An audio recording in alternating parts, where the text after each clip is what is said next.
Holy shit, it's actually a good video. Uh,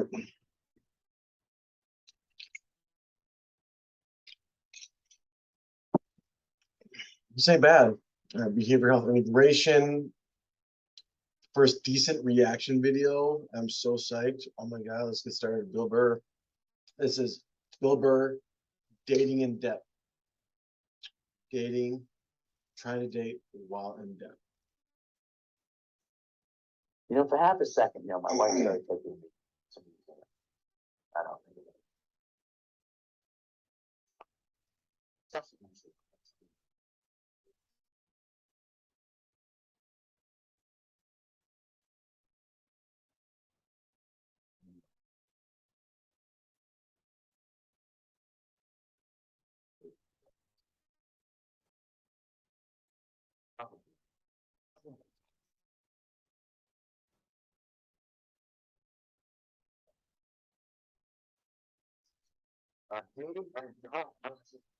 There we go, dating in depth.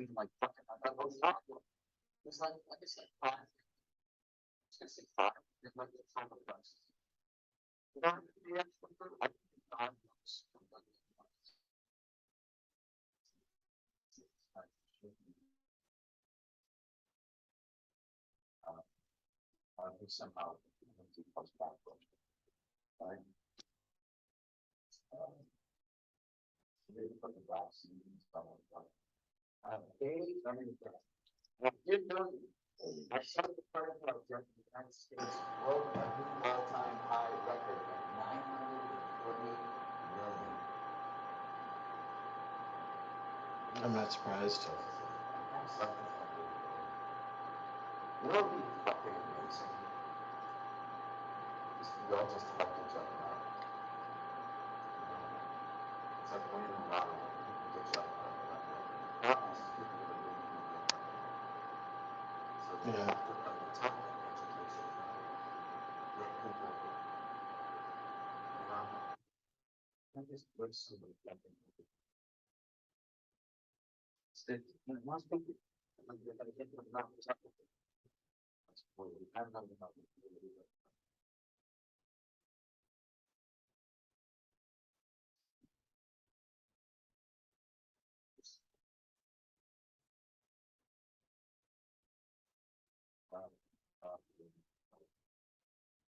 I'm still making stuff. I'm sure that's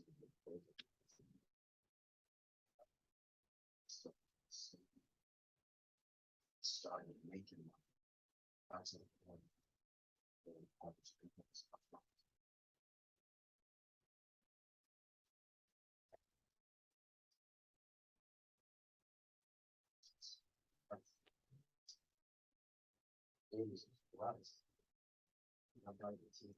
I know. Come on, Bill, get to the point.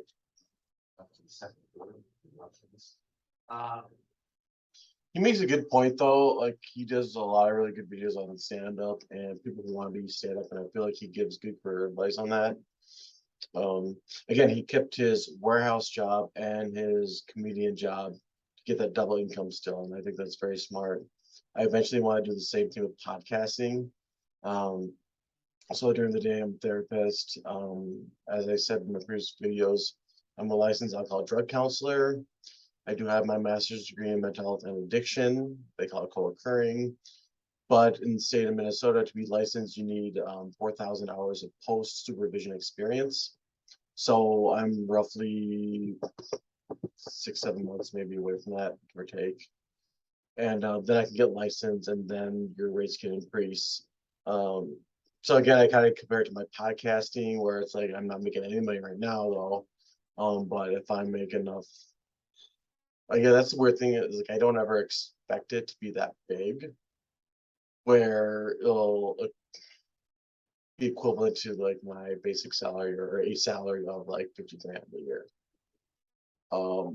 But anyway, I'm getting off topic, but yeah, again, I love Bill's advice. All right, so yeah, and then what I did was I paid down my credit cards, And then I paid off my student loans, and I just kept working and working, and then I built up a nest egg because I knew I was moving to New York City, and I was anticipating that I'd have to get a job, and I just didn't want to go down there with like nothing. I mean, I essentially did. I didn't own anything, but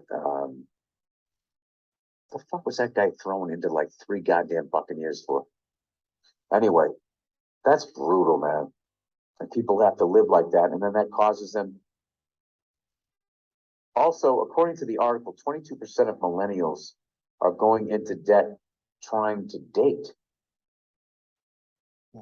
That's what does that mean? I can see this happening.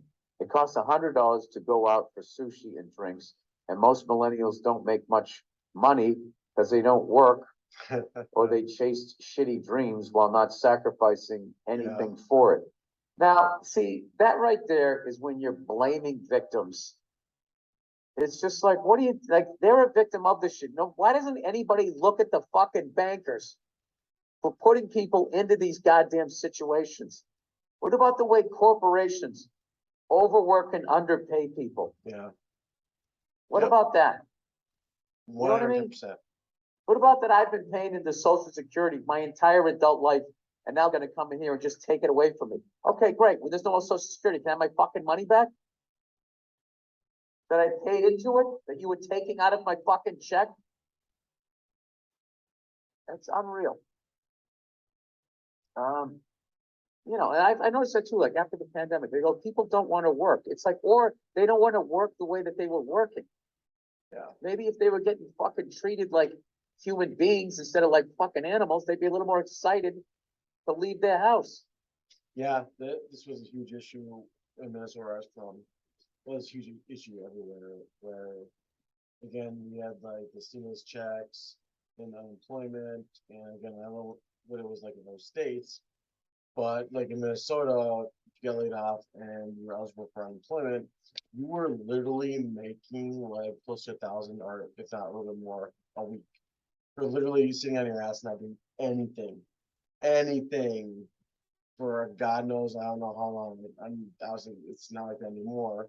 So there's a lot of tax breaks. There's a lot of benefits from that, and got people like me working their asses off. I think at the time, God, a paycheck was probably around $1,200. So I was making like 600 a week, working my ass off full time.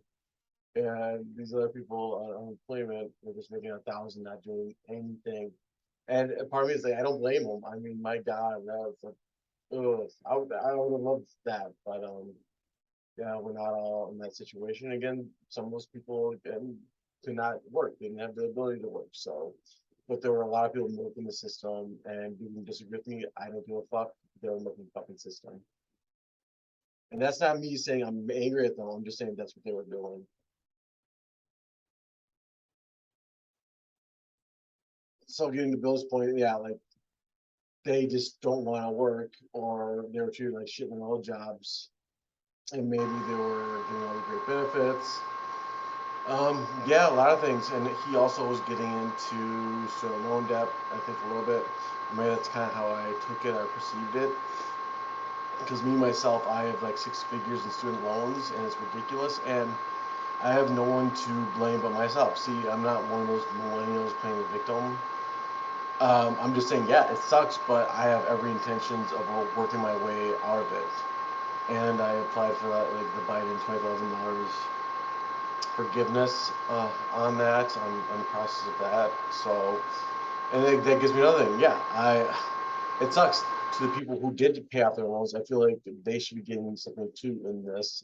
It's BS. It's not right. Uh, but again, I have every intentions of paying off my student loans, but I also feel bad for those people who actually did the old-fashioned way. So. These fucking assholes have us all running on the wheels, and just like blame each other. It's stupid. These solidarity, you know. Anyway, I know that this is what I want.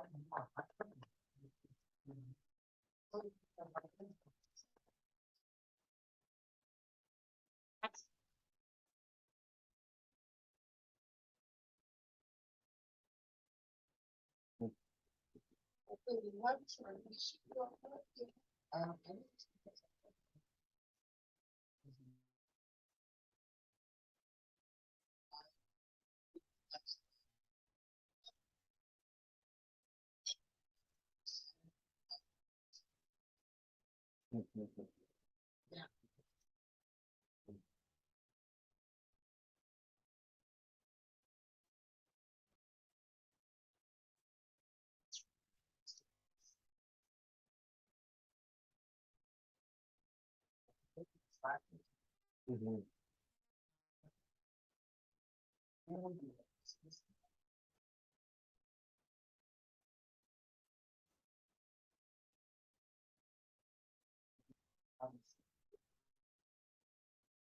Yeah, and if they don't like it, they can walk. But you just be honest, like, hey, I can't afford it. This is where I'm at. I'd like to get to know you better. I'd like to date you. This is what I can do. And if they want to walk, then that's on them. Then she wasn't the right one for you, or yeah, vice versa. Just know that that saved you hundreds of millions of dollars.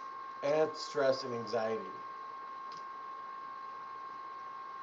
And other mental health issues. Anyways, reminded me of the stories you and your generation of comics tell about being broke and roughing it on a futon. I almost never see that.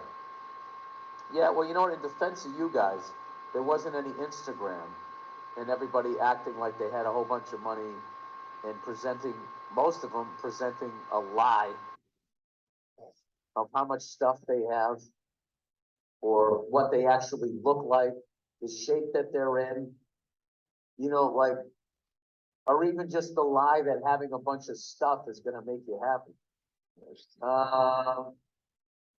Anyway, I almost never see that. He said, when I started in art, I saw kids, young people blow through money they didn't have to keep up appearances.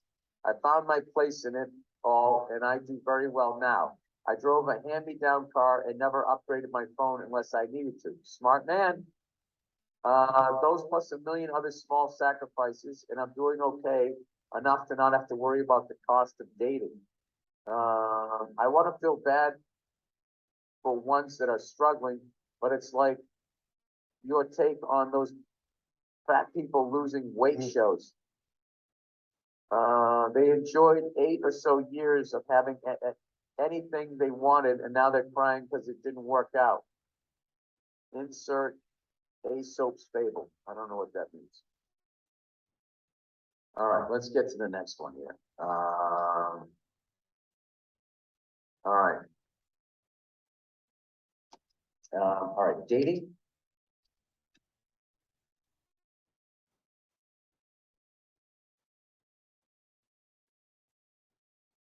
And that's the reaction video.